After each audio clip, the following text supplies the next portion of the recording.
All right, hey guys, welcome back. Another news feed. This one's a 4-article quick one. They're all little ones for you, but some pretty interesting stuff. Kicking it off, Stellantis fined $773.5 million for making cool cars. Yes, this is the world that we live in, but I found it interesting. Stellantis just recently fined $190.6 million by the federal government for making V8s.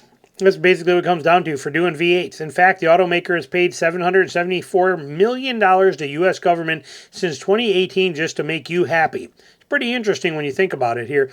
We're talking, of course, about the multinational automaker not meeting fuel economy standards, so NHTSA keeps fining it. Government always wants their money. It's all because the past U.S. government believed issuing fines to automakers would make their polar caps grow and the seas to recede because the government has all kinds of godlike power, especially when it comes to, or when it's giving more money, when it's given more money. Very, very well said. Government's greedy as all get out. And it's a shame what they do to these automakers. It's ridiculous. But all that has been, that's over now. It's no big deal. Trump administration directed NHTSA to eliminate fines for noncompliance with federal fuel economy standards. Cha-ching!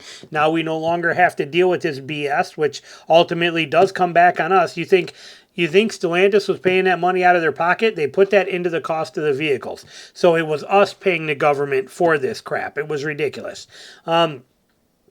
You can thank policies like the old one for making it so that the V8 had become scarce, including in full-size trucks and SUVs. Don't worry, your turbo 4-cylinder would do great pulling your camper, as well as hauling your family and getting gear through the steep canyon highways. That's what we were told, and that's what they did. No more V8s for you guys. Well, like I said, Trump came in and his administration told NHTSA, knock it off. Stop it now. And here we go. So that's pretty cool. We're excited. It says the Hemi is back, and it's, where was that at? Right here. We want to move forward this as well. Hopefully Toyota will see the light and put the V8 in a new Tundra, Sequoia, and Land Cruiser and other models. We know that they have it out. It just came out. They just announced it's going to be in, I don't remember what Toyota car, but they got a new V8. I've said that before, and we were talking about that earlier. But now we've got it confirmed that it's going in one of their cars, but it's a brand new V8. And they said that Rivian is pretty mad right now. They're throwing a hissy fit in court because NHTSA is not proceeding in the end-of-year reports or compliance notifications for 2022 so that it can sell carbon credits for $100 million. Again, this whole thing is a stupid joke. And that's what happens when government gets involved in anything. They just overcomplicate and make it stupid. Moving on from there, Ineos drops the price by $8,500 on her SUV and pickup. Now, there's more to this than this. We're going to hit, I want to cover it for a purpose, but the SUV now starts at $72,600. It's down $8,000. Quartermaster is at $86,000, down by $8,500. Now, they raised the prices of these things. They're built in France, and they are subject to a 27.5% tariff, chicken tax on here. And the Quartermaster is hit with an extra 25% chicken tax. So Ineos said they had to raise their price. It says that these new price cuts went into effect on August 1st. The move comes after Ineos raised prices in April when the United States imposed a 27.5% tariff on vehicles imported from Europe, where both of their off-road body-on-frame vehicles are built in France. But now let's talk about that. That's what I want to cover right here. Okay, in April, Ineos raised the prices because of the fact that they were getting hit with a 27.5% tariff. They raised the prices on us to cover the tariffs that they are responsible for. And guess what? It backfired. It didn't work. And I love Ineos. I love their Grenadier. I love the truck. I love what they do with the portals. I love everything about it. But the people have spoken.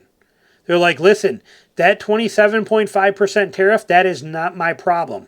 The 25% chicken tax, not my problem. You should have chose to build it here. If the U.S., which I did believe somewhere it said in here, the U.S. is their biggest seller. I thought I read that in here. You'll have to look. I'm not going to pause and keep looking around for it. Yeah, right here. No, when the United States said that, but I think they said that the U.S. is their biggest seller here. And yeah, U.S. The U.S. is Ineos' largest market. Okay, so if we're their largest market and you didn't want to deal with a 25% chicken tax, you should have built it here. Okay, and then if you're worried about the taxes for the 27.5% tariff and all that's going on with that, maybe you should build them here. You're still a small company, move it here. But to think that we're going to pay these higher prices, okay, that we're going to pay $100,000 for these things. They had the prices listed in here. Right here's what they were. You know, the Quartermaster was $96,000. Okay, nobody bought them. They're not buying them. Nobody's paying for it. Then they tried to be custom and offer specialty vehicles with portals and all that stuff. And I get it, and more power to them. But listen, a message not just to Ineos, but to all of them. We're not paying more than the vehicle's worth. We put our foot down on that. Ram learned it. Jeep learned it. Toyota's learned it. Ford's about to learn it. We're done with this stuff. We're not playing these games. And we don't care about the tariffs. And we don't care about the chicken taxes. We don't care about anything. Look, if you're going to charge us $100,000 for this thing, we're just not buying it. And I love it. I would love to get one of these. If this thing was more affordable, I would buy this Quartermaster in a heartbeat. You guys know what I do with the truck and how I use it, and I would love to have this. I'm not paying $96,000, and I'm not even paying $86,000 for it. I'm not doing it. It's not worth that kind of money to me, and I don't have that kind of money. But you see what we're getting at here. They had to lower the prices because people aren't buying them. Moving on from that one here. Safety is about to change. Seatbelts and tweaks to car system. We got things changing by 2029. Here's a highlight right here. Volvo is the inventor of the modern 3-point seatbelt, and he's still innovating the concept, now adding intelligence and the promise of over-the-air updates for your seatbelts. In other crash safety news, the National Highway sits NHTSA is making a regulatory change to both force and entice active and passive safety advances. So when it comes to the seatbelt, yes, is AI-driven system, leverages the ever-expanding onboard computer, power of modern cars like the Volvo EX60. Sensors basically are going to provide this considerable information about the occupant size, the weight, the body type, and then when things go wrong, other sensors explain precisely what type of forces are acting on the vehicle from what directions. The sophisticated new seatbelt retractor then more precisely retracts, subsequently meters the belt webbing back out in such a way that it's to provide maximum protection while causing minimal harm. As Volvo continues to study crashes, it expects to update the algorithms, reprogramming its smart retractor over the air.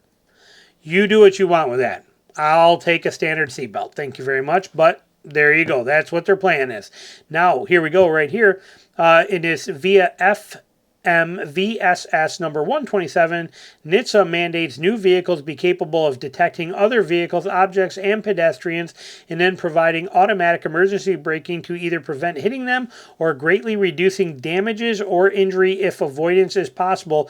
These features must be phased into all new light vehicles by September 1st, 2029. The part about that that's scary is to provide emergency braking to either prevent hitting them or greatly reduce injury if avoidance is all possible.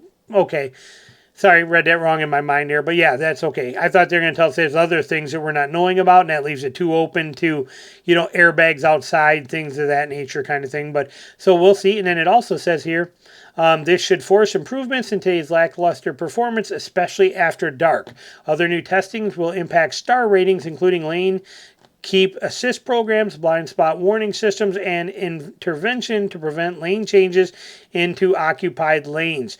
Rear seatbelt reminders will also be required in all new vehicles beginning September 2027 to increase usage of belt, further reduce fatalities and injuries. So there we go. Pretty exciting stuff. Take it for what it is.